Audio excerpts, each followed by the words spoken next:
Artinya kalau di rumah sakit itu dokter yang baik buat bangsa ini. Saya setuju.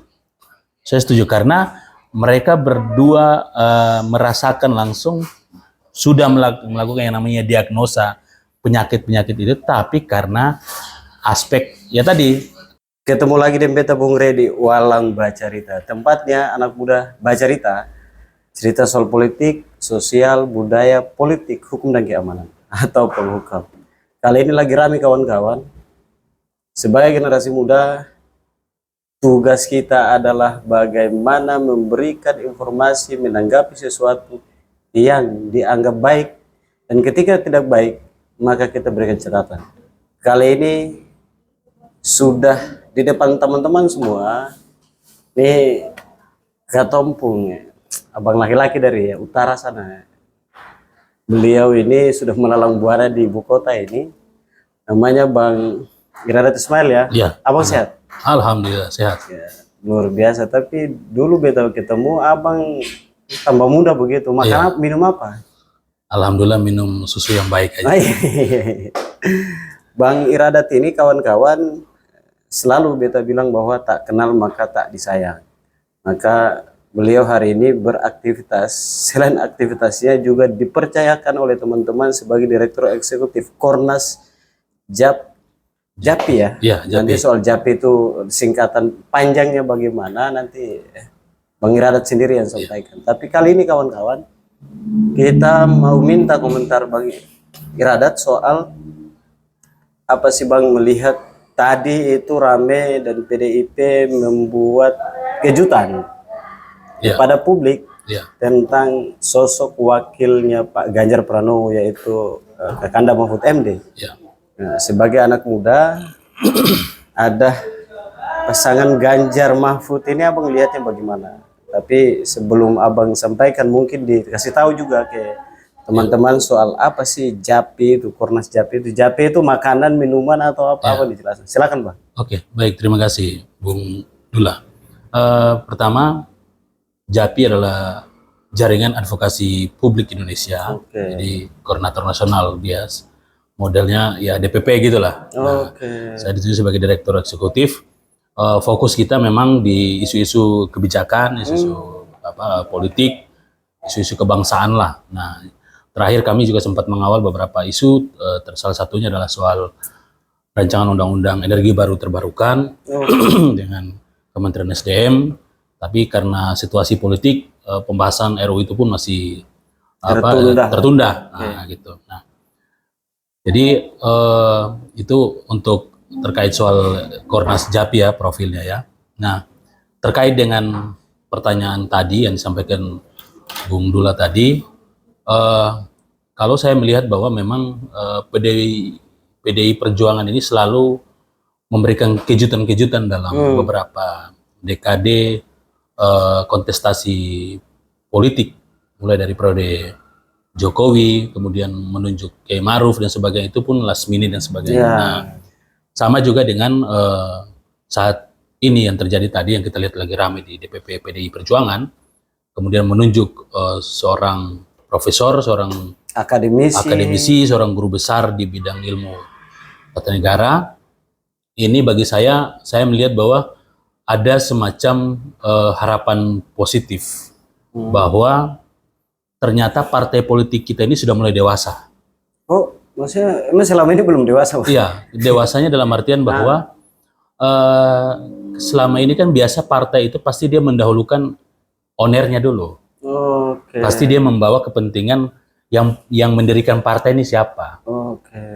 Pasti dia mau mendorong putra mahkota atau putri atau pangeran atau apa, pasti dia mendorong itu. Tapi PDI Perjuangan mencoba merubah.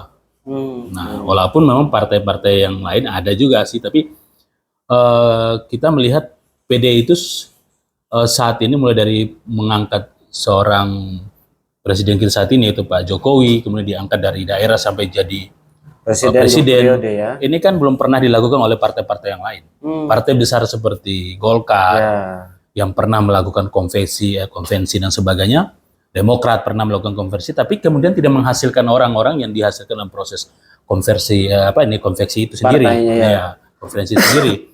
Tapi malah PDI mencoba menjadi pelopor utama, mengangkat figur-figur dari daerah, kepala daerah, kemudian diangkat menjadi pemimpin atau calon presiden. Nah, terkait dengan Prof. Mahfud ini, bagi saya ini menarik karena orang tahu sendiri dalam beberapa dekade terakhir kemarin, Prof. Mahfud biasanya kalau di periode-periode sebelumnya, menteri itu kan pasti manut aja sama presiden. Ya. Manut dalam artian bahwa dia nggak terlalu banyak melakukan kontrol yang begitu agresif ya, seperti yang dimainkan oleh Pak Prof. Mahfud. Ketika kita pernah ingat kemarin soal skandal yang pernah kemudian disampaikan di forum RDP dengan anggota DPR, seorang Prof. Mahfud berani head to head langsung dengan teman-teman di DPR.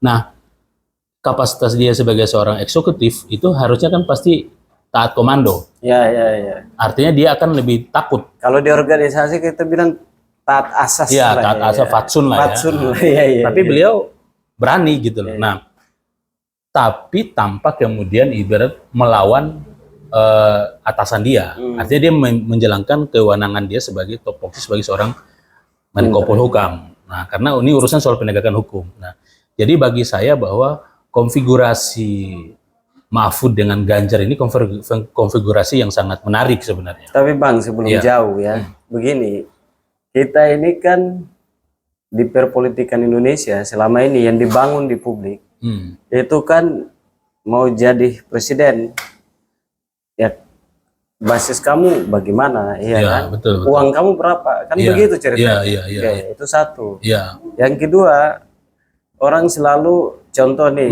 orang jauh sebelum penetapan Anies Baswedan dengan wakilnya Pak Muhaimin, sampai tadi Ganjar di wakilnya langsung ditetapkan PDIP mengambil seorang Prof. Mahfud MD. Kan abang bilang konfigurasi bagus, tapi kan apa yang selama ini dibangun ya itu harus punya basis real, harus punya uang gitu kan. Pak Prof ini kan kalau dilihat dari situ nggak ada kira-kira. Bagaimana bisa abang meyakinkan bahwa ini bisa bagus? Nah, pertama PDIP itu partai yang unik ya. Uniknya artinya mereka lebih mengedepankan platform ideologisnya. Nah, jadi menggodok calon-calon yang akan mendampingi kader mereka yang terbaik, yaitu Ganjar Pranowo, itu orang yang memang harus punya relasi ideologi yang harus minimal relevan dengan partai. Yang minimal satu adalah garis ideologisnya adalah merah putih sejati lah. Artinya merah putih sejati dalam artian bahwa nasionalismenya udah selesai soal tentang kebinekaan, itu tidak ada lagi perdebatan. Tuntas lah. Dia dalam ujian tentang pluralisme, kesadaran pluralisme dia sudah selesai. Itu yang diverifikasi oleh PDI selama ini yang saya lihat ya. Nah, kalau bicara soal modal, kenapa Bu Mega atau teman-teman PDIP kenapa tidak mengambil seorang Erick Thohir sebagai atau Sandiaga Uno yang jelas di P3 itu ya? Betul.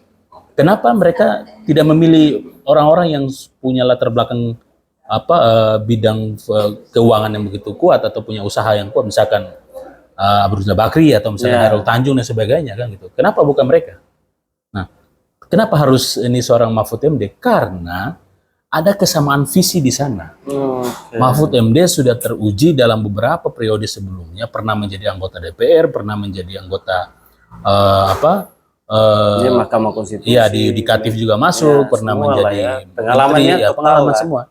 Dari sisi pengawasan pernah, dari sisi pelaksana pernah semua. Nah, artinya bahwa dia lahir di era yang membesarkan dia di eranya Presiden Abdurrahman Wahid atau Gus Dur. Itu Mahfud sudah memang terlatih di situ, dan jejak rekam ini sudah dipegang oleh Ibu Mega sebagai politisi senior di Republik saat ini. Sehingga bagi saya bahwa syarat pertama yang dilihat PDIP dalam analisa saya, pertama adalah soal konfigurasi ideologinya. Nah, artinya pertama dalam background jejak rekam Pak Ganjar, karir dari waktu sejak mahasiswa sebagai aktivis Gemeni misalnya, kemudian Pak Mahfud juga dari karir mahasiswa dan karir pelajarnya tumbuh di dunia organisasi yang memang basisnya Islam, baik itu di Pelajar Islam Indonesia maupun di Himpunan Mahasiswa Islam, tetapi mindset kebangsaannya adalah kebinekaan tunggal ika, artinya nasionalismenya tidak lagi diragukan, sehingga itu syarat pertama. Kemudian Ibu Mega tertarik di situ. Itu yang pertama. Yang kedua, dalam basis kultural kita tidak bisa menafikan bahwa pertarungan pilpres di Indonesia sering kecenderungan akan bermain pada wilayah isu-isu yang bersifat sektariat, butuh kolaborasi kelompok ya. Nah, dalam aspek kewilayahan ataupun aspek kelompok, Pak Mahfud bisa merepresentasi kelompok Islam moderat dan kelompok Islam tradisional, karena sekaligus akademisi. Sekaligus akademisi. Karena pertama beliau tumbuh dari keluarga Nahdien yang di wilayah Jawa Timur dan Madura dan sebagainya. Nah, ini menjadi modal sosial beliau. Dan yang kedua, dia sebagai seorang akademisi otomatis kebiasaan berinteraksi ke level grassroots, kebiasaan dengan urusan sesuatu itu tidak harus gampang disimpulkan. Dia terbiasa dengan hal-hal yang bersifat kritis. Ya, karena tradisi akademisinya itu yang kemudian menjadi modal utama dalam setiap pengambilan keputusan. Nah, sehingga ini yang menjadi syarat utama, sehingga kenapa saya katakan bahwa ini konfigurasi yang menarik. Satu, seorang akademisi juga seorang pergerakan. Ganjar seorang pergerakan yang tumbuh besar di politisi, yang dari zero juga, dari nol, karirnya dari bawah. Jadi memang orang-orang ini memang dari lapangan langsung. Jadi bukan karbitan, bukan instan, bukan tiba-tiba dia punya modal, dia punya relasi keluarga atau relasi bisnis, tiba-tiba masuk. Kan kita tahu sendiri, Ganjar bukan seorang pengusaha, pure politisi, aktivis politik, benar-benar aktivis politik, politisi, benar-benar politisi dia.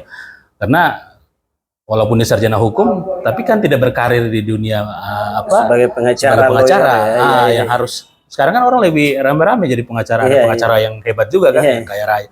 Karena menjadi pilihan lah di situ. Tapi kenapa dia tidak tergiur situ?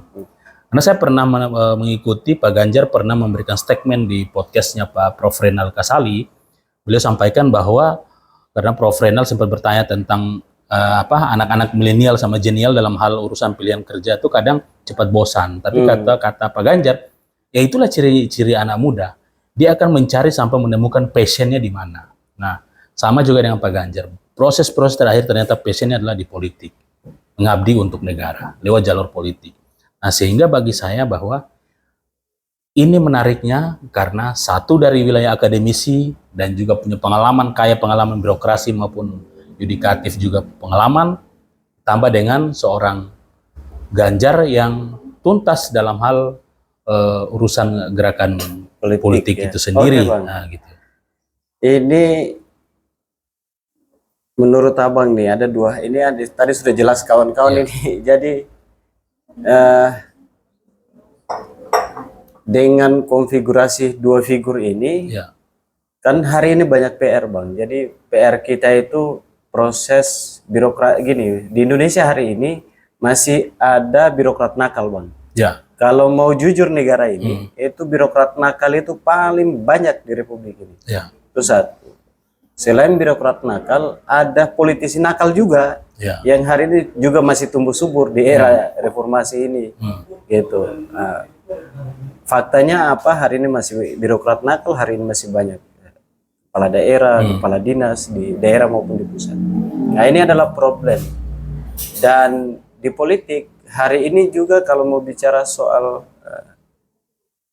kaderisasi partai, ya saya selama ini bilang kaderisasi partai yang paling clear menyiapkan pemimpin itu PDIP. Ini bukan saya promosi bang, tapi memang faktanya begitu. Betul. Dua tokoh bangsa ini menurut abang, dengan masih ada banyaknya PR yang kemarin ada pilot project yang ditunda atau di stop proses pembangunannya gitu kan, banyak hal PR besar, ada masalah penegakan hukum dan semuanya itu. Menurut abang dua figur ini mampu nggak menyelesaikan berbagai persoalan ini? Ya, kalau secara teoritik saya yakini bahwa mereka punya kapasitas untuk menyelesaikan persoalan itu. Nah, pertama, kedua, Pak Mahfud ini kan klasternya kan kader bangsa dia. Dia bukan lagi levelnya sebagai kader politik atau kader partai politik tertentu. Dia levelnya udah kader bangsa. Nah, kenapa saya katakan agak optimis secara teoritik? Karena pertama, Pak Ganjar sendiri adalah pernah menjadi kepala daerah 2 periode. Nah, artinya dia paham benar praktek-praktek birokrasi. Dan dia juga pernah menerapkan ketika dia memimpin Jawa Tengah dalam hal bagaimana menjemput itu persoalan langsung, tidak lagi menunggu persoalan itu datang, tapi dia malah menjemput untuk bisa menyelesaikan.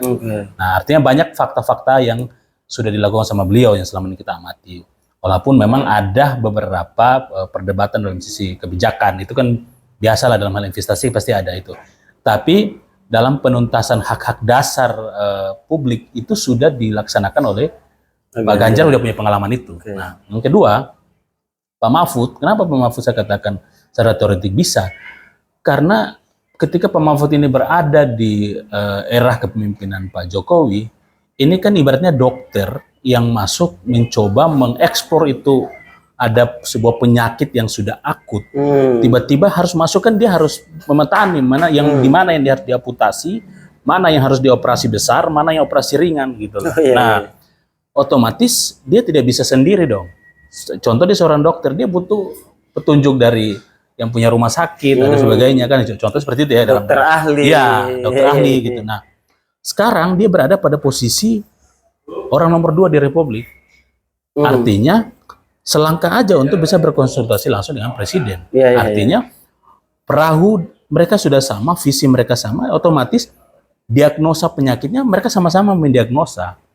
Caranya begini Pak Presiden. Cara saya pengalaman mengelola ini yang saya lakukan. Nah, otomatis kita harus kunci di sini. Nah, karena Pak Mahfud background latar belakang juga sebagai seorang praktisi hukum dan juga seorang guru besar di ilmu hukum dan tata negara khususnya, otomatis dia sudah tahu bahwa kepastian hukum ini yang harus kita bangun di sini. Ini harus kita bangun, ini harus kita bangun. Nah, begitu juga dengan Pak Ganjar. Sebagai seorang mantan kepala daerah, otomatis dia tahu bahwa yang mengganggu kecepatan daerah bisa bertumbuh itu di sini. Iya. Ini yang akan kita bangun dari atas. Virusnya di sini, ya kan kira-kira ini obat paling gampang ini. Ya, begitu. Jadi kalau mau pil itu pil levelnya begini. Jadi dosisnya dia tahu, dosisnya dia tahu. Nah, sekarang kan kita punya yang namanya otonomi daerah. Dia pernah mempraktekkan yang namanya otonomi daerah. Tapi ketika itu dia naik ke level menjadi seorang presiden, otomatis dia udah lebih tahu. Karena begini, ini Bung Dula, kalau daerah itu bisa bertumbuh, maka otomatis efeknya apa? Indonesia kan, secara nasional. Nah, selama ini kan terjadi semacam ketimpangan. Ada daerah ini yang sukses, ada daerah ini yang mana di bawah. Nah, kesalahannya siapa? Kesalahannya kolektif sebenarnya kalau saya melihat. Kenapa? Di era Jokowi ini kan dia mencoba untuk merombak, ibaratnya ini rimba, hutan baru, kemudian dibongkar baru, dibersihin lagi, otomatis kan dia harus melihat dulu analisa. Nah, sekarang udah dibangun nih. Nah, Pak Ganjar dengan Pak Mahfud tinggal menyisikan tapak-tapak mana yang akan ditutupi, akan yang dilanjutkan. Nah, berarti menurut Abang dua konfigurasi ini ibaratnya kalau di rumah sakit itu dokter yang baik buat bangsa ini. Saya setuju karena mereka berdua merasakan langsung, sudah melakukan yang namanya diagnosa penyakit-penyakit itu, tapi karena aspek ya tadi tantangannya aspek birokrasi, aspek kewenangan political will yang mungkin kewenangannya mungkin tidak terlalu besar dan sebagainya, atau batas periodisasinya, sehingga tidak bim salah bim langsung tuntas semua. Karena ini kan satu menyangkut tentang budaya birokrasi. Kalau bicara budaya kan bicara perilaku. Betul. Nah, sistem itu bagus atau tidak, kalau kemudian perilaku itu juga tidak diikutkan atau budaya itu tidak dibagus, pasti akan juga mengganggu juga sistem. Nah, tapi kita tetap harus optimis untuk memperbaiki, membangun sistem yang baik, kepastian yang baik, ketegasan aja gitu. Nah, Mahfud sudah punya keberanian untuk bisa melakukan penegakan dalam aspek tegas dalam hal ini harus dikawal loh. Ya, kita ambil contoh kasus Sambo misalnya, beliau berani mengikuti perkembangan di media, beliau berani memberikan pressure di media. Gitu. Terakhir korupsi, jadi ini yang kita harapkan bahwa negara itu harus hadir di aspek-aspek yang bersifat emergensi untuk mengoreksi ini lo salah. Jadi ada kewenangan itu yang dimainkan gitu. Nah, artinya setaraf dia sebagai Menko aja punya keberanian itu, apalagi dia dimandatkan menjadi Wapres. Betul, bisa. Otomatis, apalagi didukung sama presidennya, wow selesai bos. Nah kalau itu yang saya optimisme di situ, gitu. Oke, ini kalau dilihat dari pengalaman tadi bang, pengalaman terus kapasitas dan lain sebagainya, terus latar belakang berproses tadi, saya mau sampaikan berarti kalau kalau beta ambil dari abang punya pikiran tadi atau penglihatan tadi, berarti dua orang ini betul-betul dari nol dan bisa mewakili, kalau dibilang aktivis yang berproses, dua-dua ini mewakili lah kira-kira begitu. Itu satu. Lalu di basis sosial, kira-kira abang lihat menang nggak dua orang ini di basis sosial masing-masing dalam di konfigurasi dua orang ini? Karena begini, selama ini kan ya mohon maaf, Pak Mahfud itu NU. Ada wakil presidennya Anies Baswedan itu juga NU, begitu. Ini katanya saya tahu nih, ini Prabowo ini wakilnya siapa lagi nih? Nah, kalau Erik maka NU juga kan dia sudah jadi ansor nih. Nah, ini bagaimana bang abang lihat nih soal menang nih di basis sosial? Jadi kalau saya melihat bahwa dua konfigurasi ini antara Pak Ganjar dan Pak Mahfud dalam hal aspek basis dan peluang menang. Kalau Jawa Tengah saya insya Allah optimis lah. Ini Ganjar punya peluang besar di sana untuk memenangkan Jawa Tengah maupun ya bisa nyambil wilayah Jawa, terutama di yang kedekatan misalkan Jogja dan sebagainya masih bisa diambil lah. Karena mereka juga punya story di sana juga. Sebagai alumni UGM, ada UI juga kan di sana. Nah, Pak Mahfud juga tumbuh di sana. Artinya, nah, bagaimana dengan kompetitor yang lain yang akan mengambil basis-basis PKB ini NU misalnya. Nah, ini kalau saya melihat bahwa ada klaster bahwa Pak Mahfud itu dia NU atau dia Nahdien, tapi Nahdien yang sangat ideologis juga. Jadi bukan Nahdien dadakan.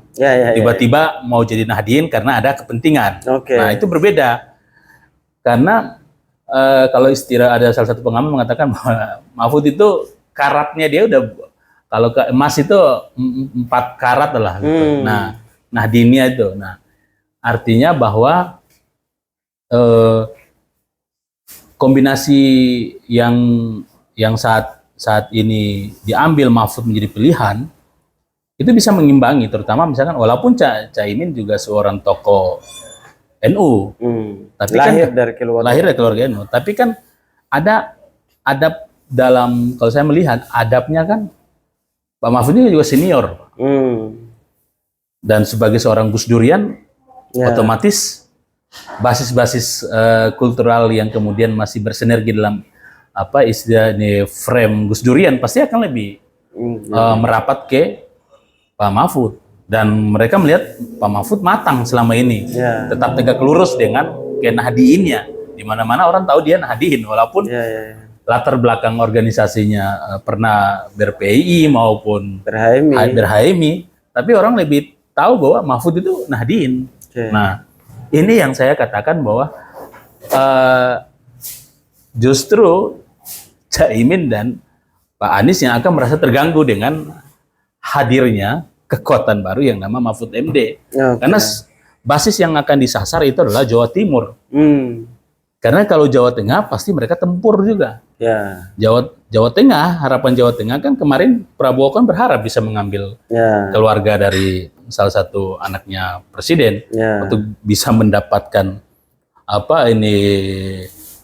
bantuan suplai suara dari Jawa Tengah, tapi kan ternyata berubah tanya. Nah, jadi kalau saya melihat bahwa ini ya mungkin nanti konfirmasi kepada yang punya lembaga survei ya, tapi dalam amatan saya masih punya optimisme bahwa mereka berdua punya peluang besar untuk bisa dengan hadirnya Mahfud itu bisa membantu untuk mendongkrak suaranya Ganjar di sana, di wilayah terutama wilayah Jawa Timur ya, peluang-peluangnya di situ. Nah, kalau Jawa Barat kan lahan yang akan direbutkan, akan direbutkan. Tapi kan otomatis Jawa Timur kan basis entitasnya Pak Mahfud sebagai orang Madura kan juga besar juga di sana. Otomatis dia udah punya circle sendiri juga di sana kan, beberapa kabupaten misalnya kan gitu. Nah, otomatis dia masih punya peluang. Nah, apalagi kan Pak Mahfud ini, sorry Bang, kan orang lihatnya bukan Maduranya kan begitu. iya. Dia selama ini kan dilihat jadi seorang akademisi. Iya, kan, betul, gitu, betul, kan. betul. Terus mantan menteri dan beliau juga pikirannya sih sebenarnya kalau saya lihat pikirannya Pak Mahfud MD ini yang orang banyak selama ini yang konsumsinya itu. Apalagi beliau jadi menteri kan, jadi apa Menko Polhukam saat ini itu, jadi orang lihatnya itu. Jadi kalau bicara soal basis sosial dia ada, tapi orang melihat dari sini. Jadi memang ini di basis sosialnya beliau punya ada, terus orang senasional ini orang lihatnya dari sisi orang akademisi, seorang menteri yang berani yang hari ini di era Pak Jokowi. Oke Bang, relasi isu di isu kawasan ya di kedua figur ini. Abang lihatnya bagaimana? Nah, kalau saya melihat begini, pertama Pak Mahfud ini kan juga pernah menjadi Menteri Pertahanan ya. Orang satu-satunya sipil pertama yang menjadi Menteri Pertahanan di pasca reformasi. Nah, artinya bahwa pemahaman beliau soal geopolitik di politik kawasan kita itu sudah pasti di atas rata-rata. Nah, dan satu, kedewasaan beliau, kebijaksanaan beliau itulah yang kita butuh. Jadi mengelola Indonesia ini dengan ribuan pulau, dengan jangkauan yang begitu besar, dengan begitu banyak saat ini banyak politik proksi kiri kanan, ini kan butuh pemimpin yang sabar dan bijak gitu loh. Artinya sabar tapi bukan berarti lambat. Dia sabar, dia bisa bijaksana menentukan sikap politik luar negeri atau kawasan Asia dan sebagainya itu seperti apa. Itu harus punya kematangan. Baik itu dari knowledge-nya, baik itu dalam aspek value-nya yang dipegang sama dia. Nah, mereka, kalau saya melihat bahwa figur dari Pak Ganjar dengan Pak Mahfud ini ada dua yang bisa mereka menduplikatkan dalam konsep mengelola kawasan. Contoh misalkan, pasti Ganjar akan meniru konsep Soekarno dalam hal bagaimana membangun relasi internasional, politik kawasan dan sebagainya. Nilai-nilai Bung Karno itu akan termaktub dalam setiap sikap-sikap politik yang akan diambil oleh Pak Ganjar, tanpa dinafikan itu. Satu. Yang kedua, Pak Mahfud juga akan menduplikatkan tokoh yang membesarkan dia, yaitu Gus Dur. Otomatis pola yang dimainkan Gus Dur adalah mengedepankan aspek humanity-nya, kemanusiaannya, dialog yang akan dibangun. Nah, Mahfud sudah lama mengikuti jejak Gus Dur. Otomatis kedua pemimpin bangsa kita atau mantan presiden sebelumnya, itu Bung Karno dan Kiai Abdurrahman Wahid, kedua-dua ini kan pernah menjadi tokoh yang hampir di internasional juga orang tahu. Satu sebagai tokoh yang mengkampanyekan tentang gerakan non-blok dan sebagainya, berani menyampaikan pendapat di dunia internasional, berani mengajak bangsa-bangsa lain untuk ayo kita merdeka. Nah, begitu juga dengan Gus Dur, berani mengkampanyekan tentang gerakan melawan isu-isu radikal, melawan isu-isu tentang intoleransi dan sebagainya, mengkampanyekan demokrasi yang ideal kepada mata dunia. Nah, saya yakin Mahfud akan mengambil jejak-jejak itu. Jadi mereka ini ibaratnya mereka sudah punya bapak ideologis, patronnya udah ada, kompasnya sudah ada. Nah, tapi kalau yang teman-teman yang lain kita belum tahu siapa misalkan patronnya Pak Anies ke siapa, figur dia ke siapa. Begitu juga dengan masih ngambang kalau lihat ya. Jadi orientasi atau paradigma gerakan yang akan dipakai itu siapa? Orang kan pasti punya fans, punya tokoh. Misalkan Prabowo ke siapa maunya, atau wakilnya siapa ke siapa? Kan kita harus lihat dari situ. Kata orang kan, kalau mau cari tahu cara orang itu dia berpikir seperti apa, cari tahu apa buku yang dia baca, siapa yang dia berdialog, siapa yang dia berinteraksi. Dari situ kita bisa mengetahui. Nah, begitu juga dengan Pak Ganjar. Nah, Jokowi juga kan meniru keberanian itu kan mengambil semangatnya Soekarno. Ya. Misalkan dia mendengungkan tentang nawacita. Nawacita diambil dari mana? Ya. Trisaktinya Bung Karno. Ya. Nah, artinya Jokowi yang karirnya dari partai itu pun direkrut sama partai masuk, tapi langsung ke kepala daerah. Ya. Pak Ganjar itu dari bawah. Jadi pemahaman ideologi tentang Soekarnois, tentang cara berjuang Soekarnois itu sudah hatam di kepalanya. Nah, Pak Jokowi saja yang cuma melewati proses ke eksekutif aja bisa berani menggaungkan tentang semangat-semangat Soekarnois di level internasional. Bagaimana dengan seorang Ganjar? Ya. Nah, jadi bagi saya bahwa PDIP terutama sudah mentransferkan knowledge tentang Soekarno ke kader-kader bangsa, kader-kader terbaik dia. Salah satu misalkan Pak Jokowi, terus ke Ganjar saat ini. Nah, jadi saya pikir kedua tokoh ini mereka sudah punya tokoh atau mereka sudah punya kompas yang bisa dijadikan referensi dalam hal mengelola politik luar negeri kita saat ini. Kira-kira seperti itu. Oke, baik. Terakhir Bang, apa Siap. pesannya kepada rakyat Indonesia jelang Pilpres? Pesan saya buat saudara semua dari Sabang sampai Merauke, pertama bahwa Pilpres itu pesta rakyat, kita hadapi dengan ceria, tetapi ingat dalam keputusan politik kita harus serius. Kenapa? Karena itu akan menentukan nasib 5 tahun kita ke depan. Kita tidak boleh bercanda dalam hal menentukan pilihan. Boleh bergembira ria, tapi dalam pilihan politik Anda harus serius. Siapa yang Anda pilih? Jangan main-main. Kenapa? Karena itu akan menentukan mau kemana kita nanti ke depan. Hingga pilihlah calon yang punya jejak rekam yang baik. Yang baik dalam artian komitmennya tentang keindonesiaan, pengetahuannya tentang mengelola negara, integritasnya dalam hal mengelola negara, itu yang kita butuhkan. Karena kenapa? Kalau karakter-karakter itu sudah ada dalam diri mereka, otomatis rakyat yang merindukan kepastian hukum, merindukan tentang kemakmuran dan kesejahteraan, serta keadilan, itu pasti akan terjawab ataupun terpenuhi. Tapi kalau unsur itu tidak masuk, maka jangan harap apa yang kita impikan akan tercapai. Seperti itu, Bung Arif. Baik, terima kasih Bang. Teman-teman walang bercerita, beta bisa simpulkan.